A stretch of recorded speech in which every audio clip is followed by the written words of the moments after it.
Hello, this is Shmuel Moshe, and you are listening to the Weekly Parashahcast, a weekly Torah portion podcast where I read the weekly Torah portion and give my own interpretation of the texts based on my own understanding. As always, I'd like to remind everybody I am not a Torah scholar, just somebody who wished to study Torah. This week's Torah portion is Vayigash for the 11th of Tevet, 5784, December 23rd, 2023. The meaning of Vayigash is he approached, and he approached, and it begins with Genesis chapter 44, verse 18. Let's begin. As always, you can follow along at Chabad.org. Then Judah approached him and said, "Please, my lord, let now your servant speak something into my lord's ears, and let not your wrath be kindled against your servant, for you are like Pharaoh. My lord asked his servants, saying, Have you a father or a brother? And we said to my lord, We have an old father and a young child of his old age, and his brother is dead, and he is left alone of his mother, and his father loves him. And you said to your servants, Bring him down to me, and I will set my eyes upon him. And we said to my lord, The boy cannot leave his father, for if he leaves his father he will die. And you said to your servants, If your youngest brother does not come down with you, you will not see my face again. And it came to pass, when we went up to your servant, my father, and we told him the words of my lord, that our father said, Go back, buy us a little food. But we said, We cannot go down, only if our youngest brother is with us will we go down. For we cannot see the man's face, if our youngest brother is not with us. And your servant, my father, said to us, You know that my wife bore me 2 children. The one went away from me, and I said, He has surely been torn to pieces, and I have not seen him since. Now if you take this one too away from me, and misfortune befalls him, you will bring down my hoary head in misery to the grave. And now when I come to your servant my father, and the boy is not with us, since his soul is attached to the boy's soul." End of portion 1. Now this one seems to end in the middle of a sentence, so we will kind of round it out with the explanation of what that last part means at the conclusion of the next portion. But just to quickly summarize, Judah is now talking to Joseph, once again unbeknownst to him that this is his own brother, and he's basically explaining why he cannot leave Benjamin here with the Egyptians, why Joseph must let them go, or specifically let Benjamin return to Jacob, because he will go into the grave in grief if he loses Benjamin. So that's the basic explanation. He's explaining the backstory that Joseph is more than aware of, but also adding the reasons why Benjamin cannot be left behind. So continuing from there, off of verse 30, and now when I come to your servant my father, and the boy is not with us, since his soul is attached to the boy's soul. Second portion, chapter 44 of Genesis, verse 31, it will come to pass when he sees that the boy is gone, he will die, and your servants will have brought down the hoary head of your servant our father in grief to the grave. For your servants assumed responsibility for the boy from my father, saying, If I do not bring him to you, I will have sinned against my father forever. So now, please let your servant stay instead of the boy as a slave to my lord, and may the boy go up with his brothers. For how will I go up to my father if the boy is not with me? Let me not see the misery that will befall my father. Chapter 45, verse 1. Now Joseph could not bear all those standing beside him, and he called out, Take everyone away from me. So no one stood with him when Joseph made himself known to his brothers. And he wept out loud, so the Egyptians heard, and the house of Pharaoh heard. And Joseph said to his brothers, I am Joseph. Is my father still alive? But his brothers could not answer him, because they were startled by his presence. Then Joseph said to his brothers, Please, come closer to me. And they drew closer, and he said, I am your brother Joseph, whom you sold into Egypt. But now do not be sad, and let it not trouble you that you sold me here, for it was to preserve life that God sent me before you. For already 2 years of famine have passed in the midst of the land, and for another 5 years there will be neither plowing nor harvest. And God sent me before you to make for you a remnant in the land, and to preserve it for you, for a great deliverance. So here we have the big reveal. Joseph finds out from Judah that basically we can't leave behind the little brother because of the promise made to Jacob. So Judah is willing to stay behind as the slave in his place. And this show of love, this brotherly devotion, this redemption of Judah to become somebody better than he used to be, at least as far as Joseph knows, and to see how hard he would work to save Benjamin, brings Joseph to tears. He sends out all the others that are not his brothers. Then he reveals himself at last, but he's crying so greatly that everybody hears about it. It's such a big emotional moment that even with all of them out of the room, they still hear it. So everyone knows this guy's really moved. Now, as it turns out, Joseph also has some good news while his brothers are too shocked to speak, that basically everything that happened, don't even worry about it. It happened for good reason. Thanks to you, we're in a good position that I can basically save everyone because this famine, it's only 2 years in and we've got another 5 to go. In short, God put me here and everything happened as it was supposed to so that we could survive. Now on to the third portion, chapter 45, verse 8. And now you did not send me here, but God, and he made me a father to Pharaoh, and lord over all his household, and a ruler over the entire land of Egypt. Hasten and go up to my father, and say to him, So said your son Joseph, God has made me a lord over all the Egyptians. Come down to me, do not tarry. And you shall dwell in the land of Goshen, and you shall be near to me, you and your children and your grandchildren, and your flocks and your cattle and all that is yours. And I will sustain you there, for there are still 5 years of famine, lest you become impoverished, you and your household and all that is yours. And behold, your eyes see, as well as the eyes of my brother Benjamin, that it is my mouth speaking to you. And you shall tell my father of all my honor in Egypt, and all that you have seen, and you shall hasten and bring my father down here. And he fell on his brother Benjamin's neck and wept, and Benjamin wept on his neck. And he kissed all his brothers and wept over them, and afterwards his brothers spoke with him. And the voice was heard in Pharaoh's house, saying, Joseph's brothers have come. And it pleased Pharaoh and his servants. And Pharaoh said to Joseph, Tell your brothers, Do this, load up your beasts and go, enter the land of Canaan, and take your father and your households, and come to me, and I will give you the best of the land of Egypt, and you will eat the fat of the land. And you, Joseph, have been commanded to tell them, Do this, take your wagons from the land of Egypt for your young children and for your wives, and you shall carry your father and come. And let your eye not be concerned about your utensils, for the best of all the land of Egypt is yours. And the sons of Israel did so, and Joseph gave them wagons by Pharaoh's orders, and he gave them provisions for the way. He gave them all to each one several changes of clothes, and to Benjamin he gave 300 pieces of silver and 5 changes of clothes. And to his father he sent the following: 10 he-donkeys carrying the best of Egypt, and 10 she-donkeys carrying grain, bread, and other food, for his father for the way. And he sent off his brothers, and they went, and he said to them, Do not quarrel on the way. So they went up from Egypt, and they came to the land of Canaan to their father Jacob. And they told him, saying, Joseph is still alive. And they told him that he ruled over the entire land of Egypt, and his heart changed, for he did not believe them. And they told him all of Joseph's words that he had said to them. And he saw the wagons that Joseph had sent to carry him, and the spirit of their father Jacob was revived. End of the third portion. So, as it happens, now we've got the good, wonderful news, and Jacob will be getting this great news. Joseph is basically saying, Bros, we've got it under control. Things are going to be wonderful, and please bring our father here. Pharaoh finds out about this, and he is overjoyed, and he now is excited and says, Joseph, bring your whole family here. Let them have the most fine things. Joy is all that is being felt by everyone, and I think it's really nice, the relationship that Joseph has with Pharaoh, the king of Egypt, that they have such a bond, that Pharaoh is in such happiness for Joseph's sake. And I mean, if you really think about it, there's a great benefit for this. By bringing this wonderful family, clearly the guy who he got out of this family is wonderful. Now all of them will be here, and they will have the very best of Egypt. And so it's really a matter of preserving that great bond, that great friendship, and that great union between Joseph and the Egyptians that has allowed them to be so prosperous all this time.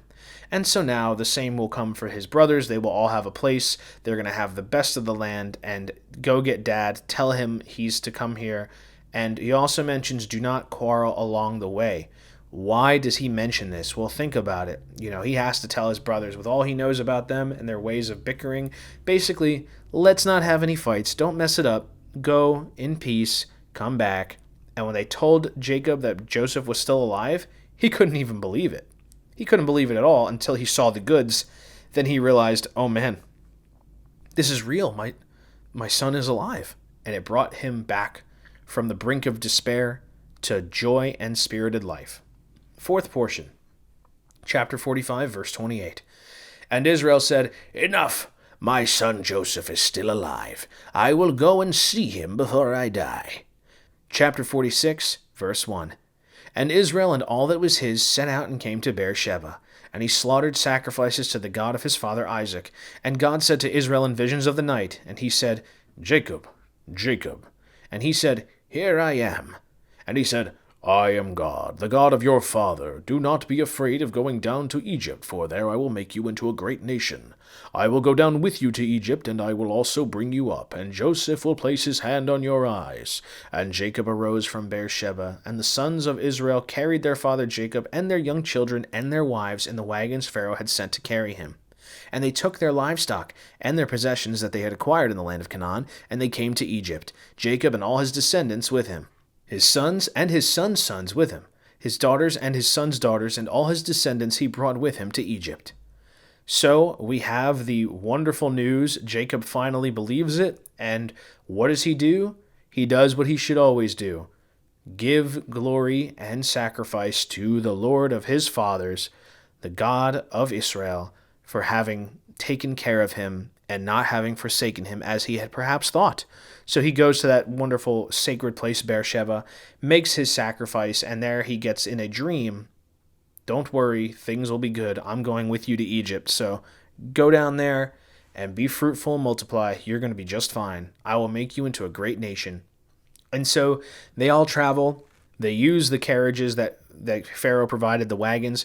And I think there's also some significance there. I mean, if you can tell that this is like an esteemed Pharaoh convoy, it ensures safety along the way on a political side. Like, people really shouldn't mess with the Pharaoh, right? So I think that might be part of why the wives and the children were given those specific carriages.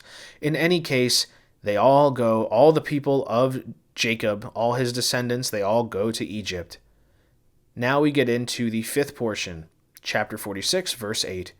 And these are the names of the children of Israel who were coming to Egypt. Jacob and his sons, Jacob's firstborn was Reuben. And the sons of Reuben were Hanoch and Palu, Hezron and Carmi. And the sons of Simeon were Jemuel, Jamin, Ohad, Jachin, and Zohar, and Saul, the son of the Canaanites. And the sons of Levi were Gershon, Kehat, and Merari. And the sons of Judah were Onan, Shelah, Perez, and Zerah. Now and Onan had died in the land of Canaan, and the sons of Perez were Hezron and Hamul. And the sons of Issachar were Tola, Puva, Eob, and Shimron. And the sons of Zebulun were Sered, Elon, and Jalil. And these are the sons of Leah, that she bore to Jacob in Padan Aram, and Dinah his daughter. All the souls of his sons and daughters were 33. And the sons of Gad were Ziphion, Hagi, Shuni, and Ezbon, Eri, Arodi, and Areli. And the sons of Asher were Imnah, Ishva, Ishvi, and Bria, and Sarah, their sister. And the sons of Bria were Hever and Malkiel. These are the sons of Zilpah, whom Laban gave to his daughter Leah, and she bore these to Jacob 16 souls. The sons of Rachel, Jacob's wife, were Joseph and Benjamin. And to Joseph were born in the land of Egypt, whom Asenath, the daughter of Potipharah, the governor of On, bore to him, Manasseh and Ephraim. And the sons of Benjamin were Bela, Becher, Ashbel, Gera, Naaman, Ehi, and Rosh, Mupim, Hupim, and Ard. These are the sons of Rachel, who were born to Jacob. All the souls were 14. And the sons of Dan, Hushim. And the sons of Naphtali were Jaziel, Guni, Jezer, and Shilem. These are the sons of Bilhah, whom Laban had given to his daughter Rachel, and she bore these to Jacob. All the souls were 7. All the souls coming to Egypt with Jacob, those descended from him, excluding the wives of Jacob's sons, all the souls were 66. And Joseph's sons, who were born to him in Egypt, 2 souls, all the souls of the house of Jacob who came to Egypt were 70. And so that concludes the 5th portion. Basically, in simple terms, this tells us all of the official bloodline descendants of Jacob that come to Egypt and dwell there. So we have the 70 individual people that are all there according to the family tree here. It also does note who didn't survive before they got there, so now we know exactly who's who. Now we can go on to the 6th portion. Bereshit, Genesis chapter 46, verse 28. He sent Judah ahead of him to Joseph to direct him to Goshen, and they came to the land of Goshen. And Joseph harnessed his chariot, and he went up to meet Israel his father to Goshen, and he appeared to him, and he fell on his neck, and he wept on his neck for a long time. And Israel said to Joseph, I will die this time, since I have seen your face, that you are still alive." Joseph said to his brothers and to his father's household, "I will go up and tell Pharaoh, and I will say to him, My brothers and my father's household who were in the land of Canaan have come to me. The men are shepherds, for they were always owners of livestock, and their flocks and their cattle and all they have brought. And if it comes to pass that Pharaoh calls you and asks, What is your occupation? You shall say, Your servants have been owners of livestock from our youth until now, both we and our ancestors, so that you may dwell in the land of Goshen, because all shepherds are abhorrent to the Egyptians." Chapter 47, verse 1. Joseph came and told Pharaoh, and he said, "My father and my brothers and their flocks and their cattle and all that is theirs have come from the land of Canaan, and behold, they are in the land of Goshen." And from among his brothers he took 5 men, and he presented them before Pharaoh. And Pharaoh said to his brothers, "What is your occupation?" And they said to Pharaoh, "Your servants are shepherds, both we and our forefathers." And they said to Pharaoh, "We have come to sojourn in the land, for your servants' flocks have no pasture, for the famine is severe in the land of Canaan. Now please let your servants dwell in the land of Goshen." And Pharaoh spoke to Joseph, saying, "Your father and your brothers have come to you. The land of Egypt is open before you. In the best of the land settle your father and your brothers. Let them dwell in the land of Goshen, and if you know that there are capable men among them, make them livestock officers over what is mine." So Joseph brought his father Jacob and stood him before Pharaoh. And Jacob greeted Pharaoh. And Pharaoh said to Jacob, "How many are the days of the years of your life?" And Jacob said to Pharaoh, "The days of the years of my sojournings are 130 years. The days of the years of my life have been few and miserable. And they have not reached the days of the years of the lives of my forefathers in the days of their sojournings." So Jacob blessed Pharaoh and left Pharaoh's presence. So here we see all has been set up. Judah is basically helping coordinate everything, and Joseph sets it up to have all the family settle into the land of Goshen, and he tells them to make sure to tell Pharaoh that they are shepherds. Part of the reason for this, he mentions that the Egyptians find shepherds to be abhorrent, which basically means they don't want anything to do with those kinds of people. So this is his good way of keeping them out of the main cities and allowing them to settle in the land. He's got it all figured out, kind of. This is how we're going to play the system so that all of our family can stay in one spot. And so Pharaoh does exactly as he is predicted to do. He asks them, "What is your occupation?" They say that they're all shepherds and their ancestors are shepherds. And he tells them, "Great, all of the land of Egypt is open to you. Go live in Goshen. It's great. You'll love it. Also, if any of the people among you are excellent at what they do, come and be in charge of my livestock. And you will basically make sure that my property, my animals are well taken care of." So, I think ultimately Pharaoh is both benefiting from this arrangement and basically playing along to what Joseph wants for his siblings. So everything goes well here. Then he meets Jacob, the man himself, Israel. So Joseph brought his father Jacob and stood him before Pharaoh, and Jacob greeted Pharaoh. "How many are the days of the years of your life?" And you get an insight on Jacob's reflection. Compared to his forefathers, Jacob feels like he's lived a pretty unfulfilling life. I mean, really, all the time he spent, all this time, he struggled and worked, even with the blessing of the Lord on him. He worked so hard to get his wife Rachel. She died. He was away from his family for a long time, stuck working in hardship under his uncle. And he lost his favorite wife. Then for years he thought his son was dead. He's had a hard life, even with it being a good life. So he says it like that. The days of the years of my life have been few and miserable. They have not reached the days of the years of the lives of my forefathers in the days of their sojournings. So Jacob blessed Pharaoh and left Pharaoh's presence. That's really all there is to it. I mean, he still carries the blessing, but it's interesting that he feels that way about himself. And maybe he's just saying some stuff to be nonsensical, so that he'll come across as being a poor wretch of a man that Pharaoh will take pity on. Or maybe it is just him acknowledging that I did not lead a good life the way my father and my grandfather did. I did not lead that kind of a life like my father Isaac did. Isaac had a wonderful life. Abraham had a life also wonderful with hosting guests and this and that. Jacob's had a lot of struggles. A lot of struggles. And here he is now. Still, he has the power to give blessings, and he is standing before the man himself, the Pharaoh. So there we have it, a blessing. Seventh portion, chapter 47, verse 11. Joseph settled his father and his brothers, and he gave them property in the land of Egypt, in the best of the land, in the land of Ramses, as Pharaoh had mandated. And Joseph sustained his father and his brothers and his father's entire household with bread according to the young children. Now there was no food in the entire land, for the famine had grown exceedingly severe, and the land of Egypt and the land of Canaan were exhausted because of the famine. And Joseph collected all the money that was found in the land of Egypt and in the land of Canaan with the grain that they were buying, and Joseph brought the money into Pharaoh's house. Now the money was depleted from the land of Egypt and from the land of Canaan, and all the Egyptians came to Joseph, saying, "Give us food. Why should we die in your presence, since the money has been used up?" And Joseph said, "Give me your livestock, and I will give you food in return for your livestock, if the money has been used up." So they brought their livestock to Joseph, and Joseph gave them food in return for the horses and for the livestock, in flocks and in cattle and in donkeys, and he provided them with food in return for all their livestock in that year. That year ended, and they came to him in the second year, and they said to him, "We will not hide from my lord, for insofar as the money and the property and animals have been forfeited to my lord, nothing remains before my lord except for our bodies and our farmland. Why should we die before your eyes, both we and our farmland?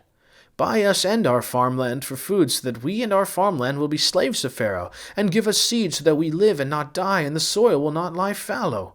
So Joseph bought all the farmland of the Egyptians for Pharaoh. For the Egyptians sold each one his field, for the famine had become too strong for them, and the land became Pharaoh's. And he transferred the populace to the cities, from one end of the boundary of Egypt to its other end.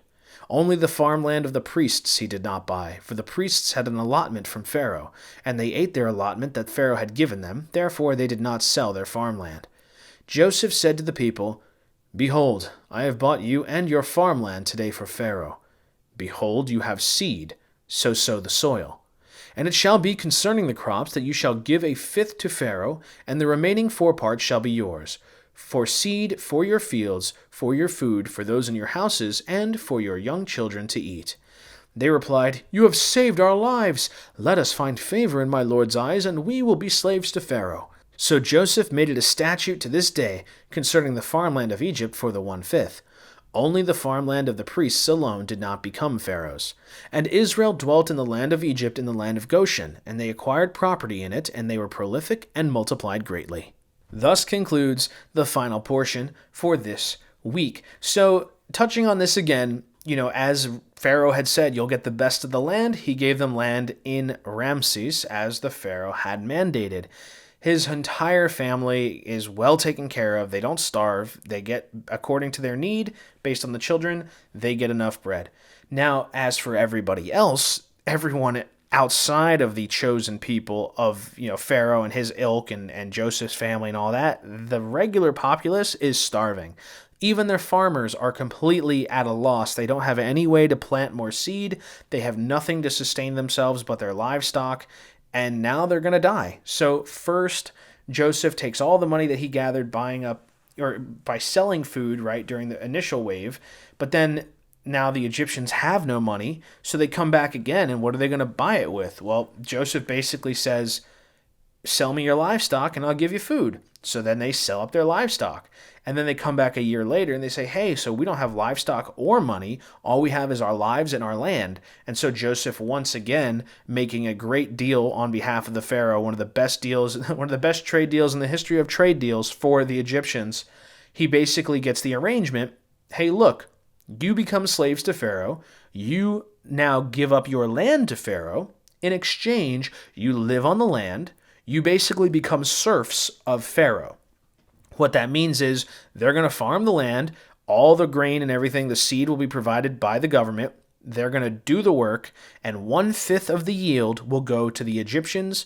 Then the other 4/5 will stay in the property of the farmers. So essentially, they are now leasing their own family plots, their own land is now being leased by them in exchange for 1/5 of the soil or 1/5 of the yield of their crops. So Joseph has effectively, using a really powerful strategy of we have all the resources and you have none, congratulations, we can now gouge you.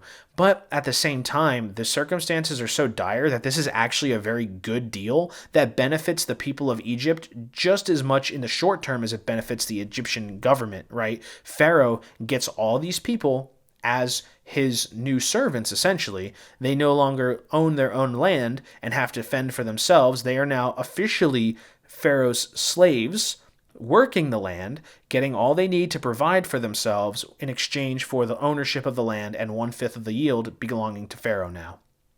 Could be a lot worse of a deal, but also it's still pretty exploitative if we're being realistic here. This was a dire situation. He could have squeezed them for more, but the fact is they still lost their land to the Pharaoh. So it all benefited the Pharaoh in the end. Joseph is a very, very good magistrate and a very, very shrewd deal maker. In any case, everyone's happy about it. They're not even complaining. They're like, wow, thank you. You've saved us. So in the long run, this isn't exactly the best situation. But on the other hand, if the grain is provided for and all it costs them is 1/5 of the yield, you could do worse. But it is noting or worth noting that he does move people around, right? So those who basically participate in this do get shuffled around a bit around the land of Egypt. So they don't necessarily stay in their home plot, but it does guarantee them survival. And there's some political motivation behind that, some social engineering and stuff having to do with scrambling people around your empire. It helps keep them from rebelling. It helps keep them in line. It also helps you control them a little better. So it shows that Joseph, rather, I don't know if I've been saying Jacob this whole time. It shows that Joseph has a very, very solid understanding of all the political necessary steps in a situation like this. With that being said, his family doesn't have to deal with that. Everything works out. There is just one exception to this entire rule, this statute that has been put into place about the 1/5 and the ownership and all that. The only group of people who are preserved and do not need to enter into this agreement are the priesthood. Those who are basically holy men in Egypt, because the Pharaoh had already created a policy for them to be taken care of. So those holy men are the exception to the rule. And interestingly enough, we will see that this sort of a policy does appear again later when it comes to the people of Israel and their own priesthood and how they are supported and things like that. So I do think it's an interesting note to bring up that the priestly class was not given the same conditions as the rest of the different Egyptians. In any case, that brings us to the end.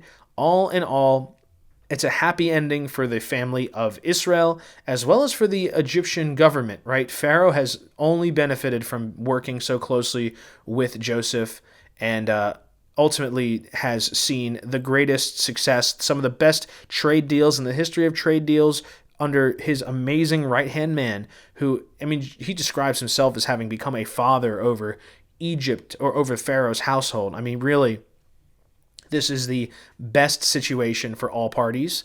Pharaoh benefits from it, has amazing policies, has an amazing government, has an amazing opportunity to take advantage of this famine and benefit Egypt in the long run. The same thing is true for Joseph and his kin. The rest of the Egyptians, welcome to the game, right? Welcome to social manipulation. Whatever the case is, it's a win. And everybody ultimately benefits more than they lose so long as they get to keep living, right? You can make of that whatever you will. In any case, that is the end of this week's Torah portion, Vayigash. Would love to hear your thoughts and commentary on the events we've discussed today. As always, feel free to leave comments wherever you listen to this particular podcast episode. I'd love to hear your opinions, and I hope to see you next time. We'll continue with our weekly Parashahcast as always in our next episode, so please look forward to the next weekly Torah portion.